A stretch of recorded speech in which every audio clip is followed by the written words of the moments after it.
Varmt välkomna tillbaka till Stacken tillsammans med mig, Daniel Gustafsson och Kim Hindart. Hubba.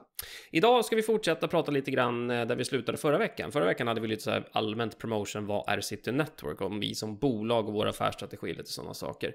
Men idag ska vi prata lite mer om vad vi faktiskt gör i vårt moln och väldigt grundläggande förklara vad är ett moln och hur funkar det när du avropar resurser från oss i publika moln. Till att börja med vill jag tillägga och göra lite korrigeringar från förra gången. Vi hade faktiskt fel då. Fair, ska vi börja i rätt ordning? Okej, Lus, så fy då. Här får vi äga vårt misstag. Nu pratar vi Braving Inventory, nu äger vi vårt misstag. Kim, vänligen berätta vad vi hade fel förra veckan. Ja, och det var en kollega. Tack Johan, det är jättebra att du påminner oss. Men vi har 7 regioner, jag tror vi sa 6 och vi har 7 regioner. Ja, det ska helt korrekt, ska vara korrekt. Det visar bara på att jag och Daniel är gamla stofiler, så ni förstår. Så vi hänger inte ens med ens. Så, vi är inaktuella i vår teknikleverans. Vill ni få de senaste tekniken så måste ni fråga våra teknikpojkar. För att vi är... ja. Och 2014 drog vi igång vårt City Cloud baserat på OpenStack.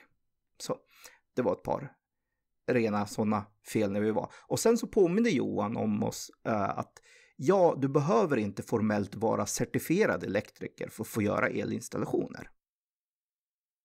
För att dra det här parallellen än längre.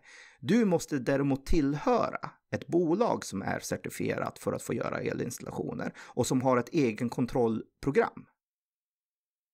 Och vet ni vad? Det är nästan precis så ett ISO-certifieringssammanhang fungerar också. Du ska ha ett egenkontrollprogram. Vad jag ville ta med den här liknelsen, och tack Johan för att du var tydlig med och så att säga berätta för oss då att nej, man behöver inte formellt alltid vara certifierad elektriker. Men för att få göra installationer, du får inte göra privata installationer bara för att du jobbar på ett certifierat företag. Däremot i företagets egen kontrollprogram, då får du göra elinstallationer med avseende på det. Ja, jag tycker att elcertifiering och elsäkerhet är en väldigt bra modell att tillämpa på informationssäkerhet också. Jag tycker att man skulle ha exakt samma krav. Du måste vara certifierat utbildad för att få jobba med informationssäkerhet. För att få drifta servrar. Så skulle man kunna ha ett tvingande egenkontrollprogram på alla leverantörer. Hade inte varit helt dumt. Precis. Och i och med att vi jobbar med feedback i det här bolaget och jag och Kim sitter och promotar feedback, så 1, tack för feedback, och sen så 2, så säger vi i kör nu till Johan utan att stå långt ner på feedback-trappan, så säger vi tack. Och så tar vi åt oss. Vi korrigerar oss, vi bättrar oss. Med det sagt har Johan fel. Nej, jag skojar bara. Nej då, på skämt åsido. Vi tackar för den korrigeringen, för rätt ska vara rätt. Yes. Men vi tänkte fortsätta ändå. Och nu får vi se hur många fel vi har idag. Vi kan såna här fel-ticker, såna här counter nästa gång. Men det är jättebra. Det är jättebra. Men vi kan fortsätta i alla fall. För vi tror att det finns en orsak till att förklara väldigt grundläggande och väldigt förenklat hur ett publikt moln funkar rent generellt. Och i vårt fall så är det City Cloud då. Men det här skulle kunna vara sant för andra publika moln också. Så är du hård tekniker som jobbar med det här, så kommer du nog bli lite besviken av dagens avsnitt. Däremot så vet vi att det finns de som inte vågar säga att man inte riktigt vet. Så nu tänker vi vända oss till de som nog vill höra det här i alla fall på den nivån. Och det är just, vad är en IaaS-infrastruktur egentligen? Vad är det vi faktiskt köper och hur funkar det? Var ska vi börja, Kim? Ska vi börja med virtuella objekt? Ja, precis. Vi börjar med hela filosofin. Alltså, tekniken bakom någon form av moln är virtualisering.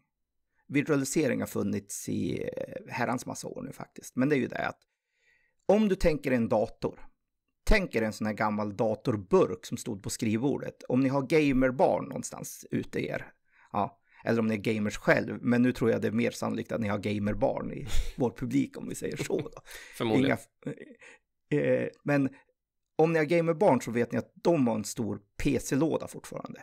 Jag vet att alla andra har en laptop idag, men gamerbarn har ofta en stor burk. En traditionell server var också en sån burk, det vill säga den var bara avsikt att man jobbade emot. Så om ni tänker att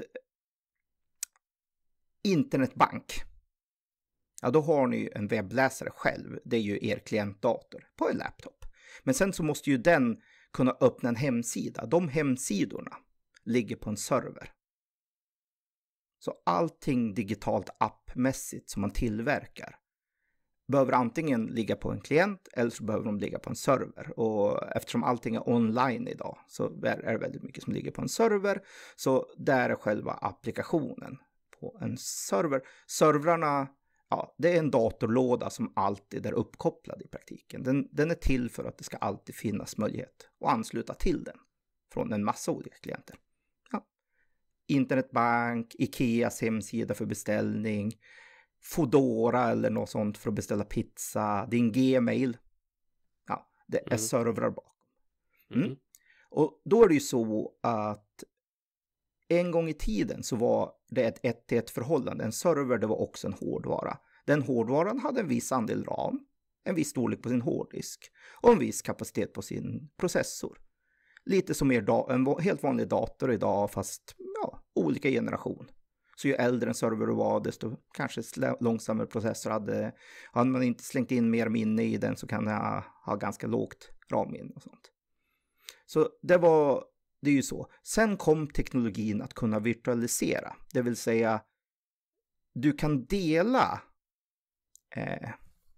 du kan skapa det som är virtuella objekt, virtuella servrar. Kallas virtual machines, VM:ar. Då är det så att då låtsas den vara en fysisk server. Fast du har flera VM:ar på en och samma fysiska hårdvara. Det vill säga, du installerar flera olika virtuella maskiner på en fysisk maskin. Och så kan du dela den fysiska maskinen mellan flera olika virtuella servrar. Varför är det här bra då för Daniel? Det finns massa fördelar. Ett så är det rent att för oss som tillhandahåller tjänster så innebär att vi kan ha mindre hårdvara bakänden och leverera mer kapacitet och servrar till slutkund istället för som sagt ett 1-1. Det är miljövänligt till att börja med. Mycket mer miljövänligt än att sätta upp, om jag har 1000 servrar, istället för att sätta upp 1000 burkar som jag använder kanske 25, 30, 40% av kapaciteten på, så kanske jag bara behöver sätta upp 40 servrar och optimera kapaciteten på sen för att tillhandahålla 1000 VM:ar. Det är väldigt mycket bättre för miljön till att börja med. Och ska vi prata lite sustainability som säkert många av er jobbar med eller håller på med, så är det ett gott argument.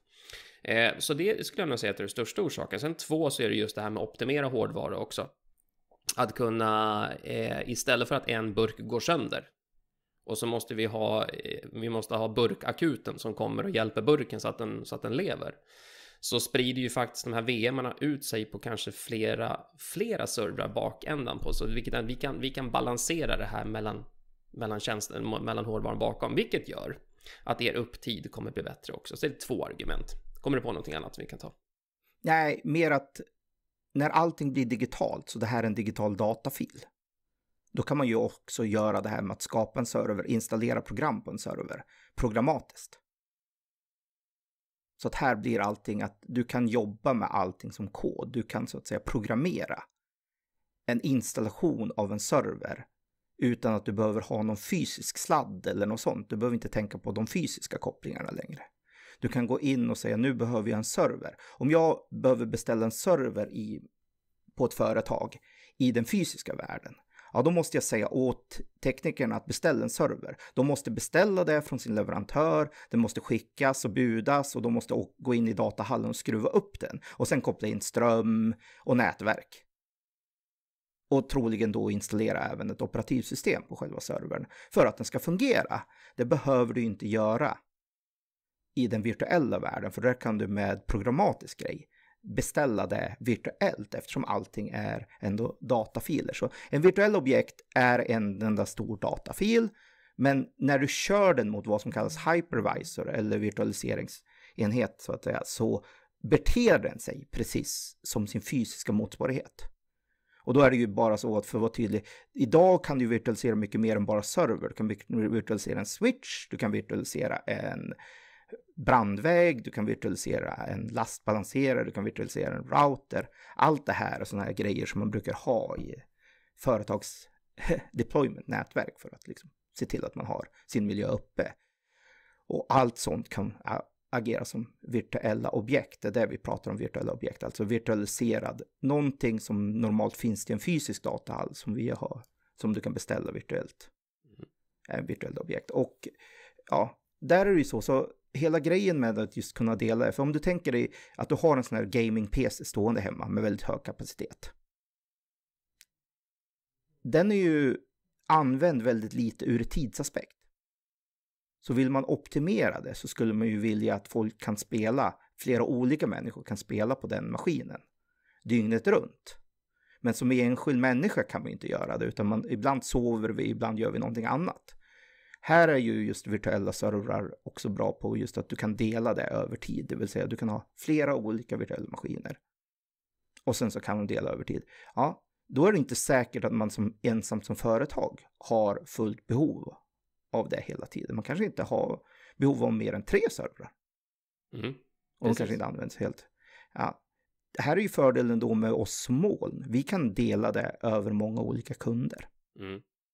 Det är det som är tricket. Så vi har en virtualiseringsteknik i botten som bygger på OpenStack och bygger på KVM. Men det är mest bara för att vi har det så. Det finns många andra varianter. VMware finns det ett känt. Så just virtualisering. Och sen finns det annan känt för virtualisering. Men det är ändå finns flera olika varianter av virtualisering. Och Microsoft har en Hyper-V-variant av virtualisering. Men vi använder oss av open source-baserat och då är det OpenStack och KVM. Och då kan du beställa så kallade virtuella objekt, det vill säga jag vill ha en switch, jag vill ha ett nätverk, jag vill ha en server och jag vill ha en brandvägg. Allt det här kan du via vårt interface beställa. Och då är det antingen ett programinterface så du kan beställa helt programmatiskt. Du kan baka in det i din egen källkod när du bygger en app. Eller så kan du göra det via ett gränssnitt på nätet. Och då är det ju så. Och som jag sa, virtuella objekt beter sig då när de kör virtuellt som fysiska. Allt det här är ju en konfiguration, precis som ni har en hemrouter hemma som ni får internet genom. Den ska konfigureras någonstans. Många kanske glömmer det för många låter den bara stå där. Men när den väl får strömavbrott och sånt och hakar upp sig. Ja, det är då man vet att det var vem tusan i familjen var det nu som satte upp den här åt oss. Det brukar vara en person som gör det. Och det var någon avdistanserad kusin som vi sällan pratar med som det kört och kommer ihåg hur det funkar. Precis. Så får man. Nej, så, men i alla fall allt där ska konfigureras och då är det så att all konfiguration inne i de här virtuella objekten. Och märk väl, det är en virtuell server så det är faktiskt en riktig dator fast virtuell som du kan installera program på. Du kan bygga ner ett program och installera på den. Allt det är så att säga då kundens ansvar, det är det. Vi tillhandahåller miljön där du kan avropa och skapa de här virtuella objekten. Och vi interagerar med kundens grejer baserat på de här virtuella objekten. Det är alltså stora datafiler och så ibland behöver vi flytta en datafil från en fysisk hårdvara till en annan, då gör vi det. Vi behöver ibland köra underhåll på viss hårdvara, då skiftar vi om de virtuella objekten från det. Men vi interagerar aldrig inuti dem så att säga. Men då kan ju du som kund skapa upp virtuella hårddiskar. Och en hårddisk kan du spara vad du vill på digitalt. Du kan spara videofiler, du kan göra databaser, du kan göra väldigt mycket på de virtuella objekten. Men vi som leverantör av IaaS, vi är aldrig inne i de virtuella objekten i sig. Det är en ganska tydlig, viktig skillnad här. Där vi kan prata några ord om det just avgränsningen där. Att om jag startar upp ett konto i City Cloud eller Amazon AWS eller någon annan publik molntjänst och så registrerar jag en user där. Då är jag som kund ansvarig för allting som jag själv skapar i min virtuella miljö. Alla de objekten som Kim pratar om, precis som allt de jag sätter upp är mitt ansvar som kund. Där går inte vi som IaaS-leverantörer in och pillar alls överhuvudtaget. Det är en ganska anonym, oftast ganska anonym relation mellan en IaaS-användare och en IaaS-leverantör. Vi kan se att kunderna finns, men vi har inte koll på vad som finns i, och vi ska inte ha koll heller. Utan vårt ansvar, det är precis som Kim sa, allting bakom. Hallen, nätverksutrustningen, fysiska servrar, routrar, switchar, internetförbindelser, brandväggar som skyddar hela infrastrukturen, yttre och inre skalskydd. Det är vårt ansvar och det ser vi till att det finns. Men så fort du som kund lanserar din egna virtuella tjänst i vårt moln så äger du ansvaret 100%. Normalt, nu kan man skifta på det här med supportpaket och bla bla bla, men normalt beteende så är jag 100% ansvarig för det jag själv satte upp. Och det här är en distinktion som kan vara lite annorlunda om jag är vanlig traditionell outsourcing, om vi ska kalla det för det. Om ni är van vid det så har ni förmodligen ett helhetsavtal med en leverantör där de äger ax till limpa, inte bara att det finns en infrastruktur utan även det virtuella lagret och de serverapplikationer som ni sätter där äger även oftast leverantören ansvar för att uppdatera själv eller uppdatera åt er. Så att det finns en klar gräns där, att vi drar en gräns i sanden som säger just vid den virtuella miljön. Där börjar kundens ansvar. Om inget annat avhandlas eller upphandlas. Så, där är det ju så det finns ju många som kan leverera ovanpå oss också. Det här är ju så att det är ju inte Amazon själv som bygger alla applikationer som körs i Amazon. Nej. Det är en ansenlig mängd företag som bygger sina applikationer och sen kör det i Amazons miljö. Samma sak har vi det. Du som applikationsleverantör eller tjänstleverantör till andra företag kan ju bygga din tjänst, sen bara välja att köra infrastrukturen i City Cloud istället för att köpa egen serverhårdvara och hyra in det i en datahall någonstans. Det kan man absolut göra och det är ju det som vi någonstans mycket lever på, men vi ser inte annat än att vi ser virtuella objekt. Vi går inte in normalt och tittar i innehållet på. Nej. Så vi vet inte vad de innehåller. Det här blir ju lite speciellt när det gäller till exempel en sån sak som personuppgifter och GDPR. Ja, det vi gör det är ju att vi måste behandla alla våra virtuella objekt med samma säkerhet som om de hade personuppgifter. Det är ju det som är hela filosofin, för eftersom vi inte vet om det finns personuppgifter eller inte, då måste vi behandla som om de har personuppgifter. Fördelen är ju att vi är mer ansvariga då för att säkerställa att man inte fysiskt kan bryta sig in och stjäla hårddiskar där den virtuella informationen finns sparad. Så vi ansvarar för säkerheten av fysiska hårddiskar till stor del. Men det betyder inte att de är per automatik säkra för intrång utifrån. För det är också väldigt mycket vad man som kund gör i de virtuella objekten. Det finns att man kan konfigurera säkerhet i virtuella objekt också. Så vi har säkerhet av de virtuella objekten. Men sen så finns det hur man sätter upp och bygger sin applikation inuti dem också. Som gör att säkerhet. Och här blir det då kundens ansvar. Men det är ett delat ansvar. Och med det sagt så finns det ju sådana som köper tjänster. Där kanske vi bara är själva infrastrukturleverantören. Och så finns det någon som levererar tjänster ovanpå vår infrastruktur. Lite på samma sätt som vi köper mycket hårdvara från Dell. Det är inte Dell som levererar molntjänsten. Det sitter Network. Men det är på Dell hårdvara vi köper det. Så det finns flera led här neråt. Alltså, för att bygga ett fungerande moln. Men i AAS-delen, där är det väldigt att det är vid de virtuella objekten ansvarsgränsen går. Vi tillhandahåller programmöjligheten att skapa virtuella objekt. Och ser till att det finns en bakomliggande fysisk kapacitet i form av compute, storage och networking till dem. Men sen så är det du som kund som skapar grejerna och förutsättningarna vad du vill i dem. Precis. Och då kommer vi lite osökt in på nästa grej som kan vara en stor huvudvärk och en smärta om man inte är van att jobba i IS-moln. Och det är just om jag sätter upp en server med min applikation på i en region, som det så vackert kallas för. För när man loggar in exempelvis vår kontrollpanel så kommer ni se flera olika tillgänglighetszoner eller regioner. Inte bara Sverige utan även ute i Tyskland, England, Tokyo, Dubai och lite sådana saker. Och då kan man ju distribuera sina tjänster i de här olika regionerna. Men säg då att jag sätter upp en server med min applikation på och så går den ner. Då kommer tyvärr alla IS-leverantörer ha stansen att du som kund har ett ansvar i också att sätta upp en nummer 2-server eller någon form av redundans. Helst i en annan region så att du inte står och faller med en och samma hall heller. För någonting kan ju hända.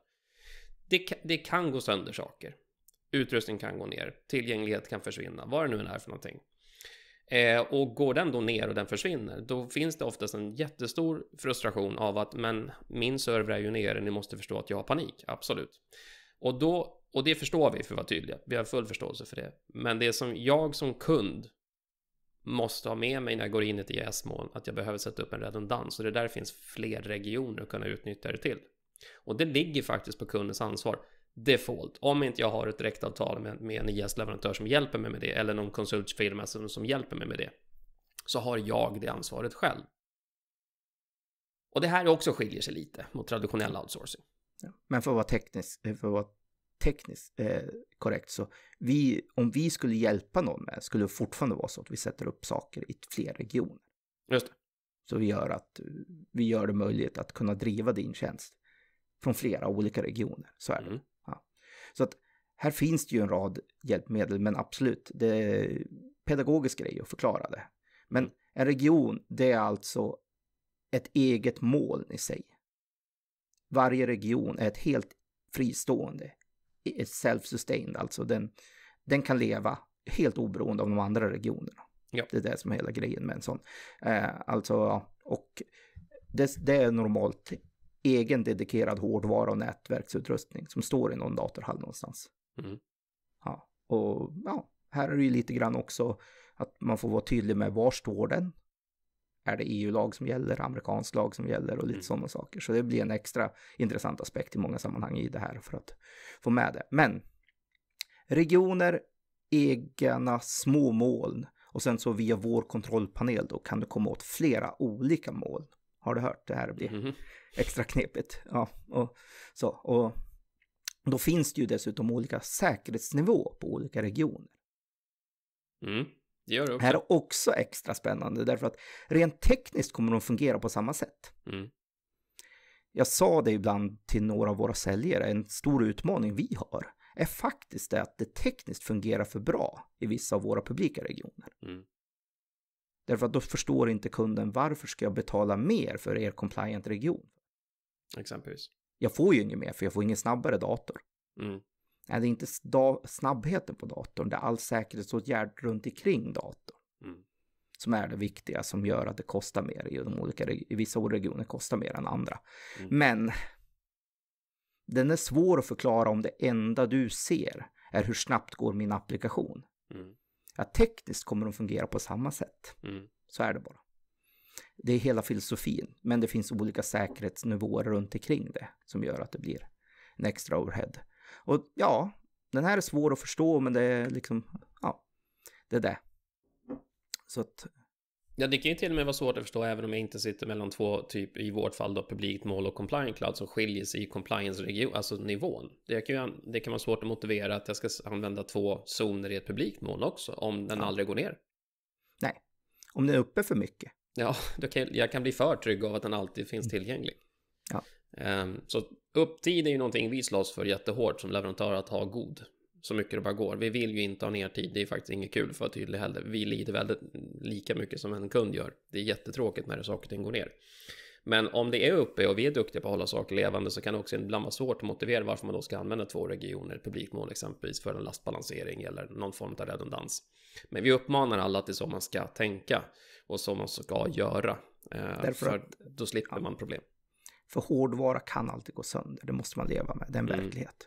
Även om det är sällsynt och den kan stå i många år utan att gå sönder, så kan en hårdvara alltid gå sönder. Och nej, det är inte så att ett moln är stort med fluff som bara driver en digital applikation hur som helst, utan det är fysisk hårdvara, precis som tänk er era gamla PC-burkar. Numera rackmonteras de som ser lite annorlunda ut. De är väldigt mycket mer moderna än så för att vara tydlig. Men absolut, det är exakt det som finns bakom. Det är ett fysiskt järn som finns bakom. Och en sån kan alltid gå sönder. Och då är det tyvärr så att just din virtuella maskin måste ändå uttryckligen köras mot en fysisk burk. Och om den råkar gå sönder, då hakar den upp sig. Och då är det upp till att man har byggt tjänsten smart som gör att man kan överleva det. Och få så lite nertid som möjligt. Men det kräver ändå att man har det. Annars får man vänta på tills vi reparerar det och får upp det igen. Men precis. Fysisk hårdvara kan alltid gå sönder tyvärr. Det är en verklighet vi lever i. Mm. Det gör den ofta. Fördelen att vi är så pass många, väldigt många, så det blir ett naturligt cirkulerande skede där. Ja, precis. Det märks inte på samma sätt.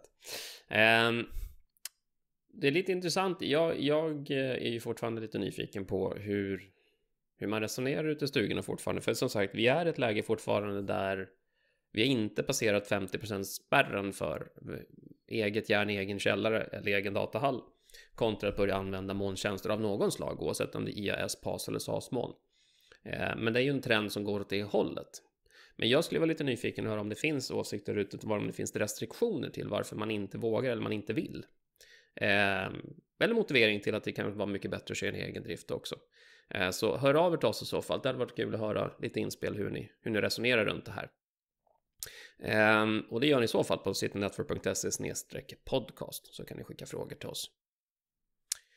Vad känner du, Kim? Är vi nöjd för dagen? Ja. Då gör vi som så här att då hörs vi av nästa vecka. Och nästa vecka då har vi lite lyssnarfrågor som vi ska gå igenom. Så ska vi prata Braving Inventory, sista bokstaven i Braving, G. På återhörande, vi hörs. Hubba.